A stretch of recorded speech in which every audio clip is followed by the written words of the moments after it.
As you recall in the previous training video, we learned how to group, or what grouping is, but we did it with one criteria.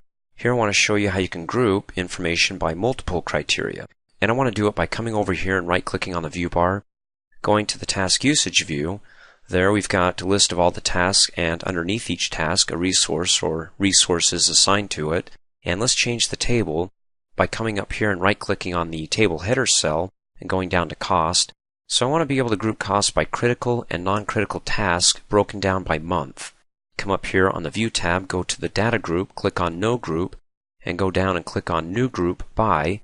And up here, go ahead and name your group. I'm going to call it my Spiffy Critical Group, which means that when I come down here, what's the first grouping that I want it by?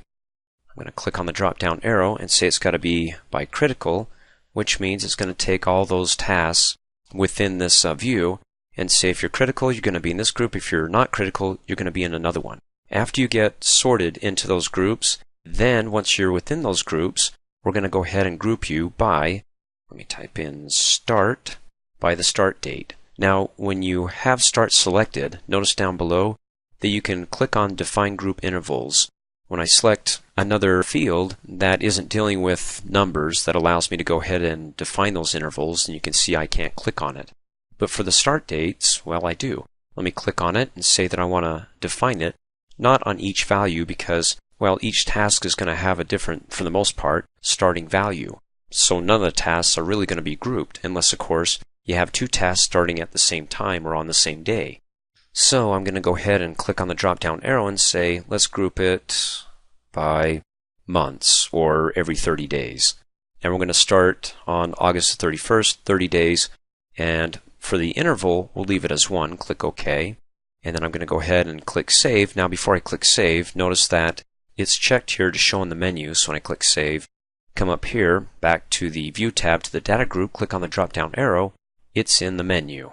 My Spiffy Critical Group. So go ahead and click on it, and it applies. Now we've got multiple criteria here, or multiple grouping. We have the first group, whether it's critical or not.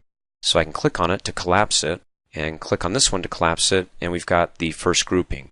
Now once it's grouped into critical and non-critical, you can go ahead and expand it and see the second criteria, or the inner group. So within that group, we have an any, if you will, that we've got it every 30 days by month. So from the 31st to September the 29th, there's the first month of criticals, and then here's the second month of criticals. Why would I want to do it by cost? Well, for those tasks that are critical, I can look over here in this view in the cost table and take a look and go, hey, as far as the cost goes, these are critical that we get them done on time, because if not, it's going to push the project end date out. So if we get somebody that's going to cost a bit more to complete it so it's on time, I can look at the numbers here and go, okay, is it worth the cost to justify somebody working overtime, knowing that the cost is going to go up against the baseline cost, and say, maybe that's okay. And then, of course, to go ahead and clear the group, come back up here, click on the drop-down arrow, and clear the group, and we're back to where we started. And then if you want to get rid of your groups, come back up here, click on the drop-down arrow, go to More Groups, and then come over here and click on the organizer and select your Spiffy Critical Group and delete it. Once you say yes, it's deleted from your project, but it's by default already copied over here into the global template. So every time you create a new project, your Spiffy Critical Group will be there. If you don't want it in any new project, then by all means, go ahead and delete it there to get rid of it. Okay.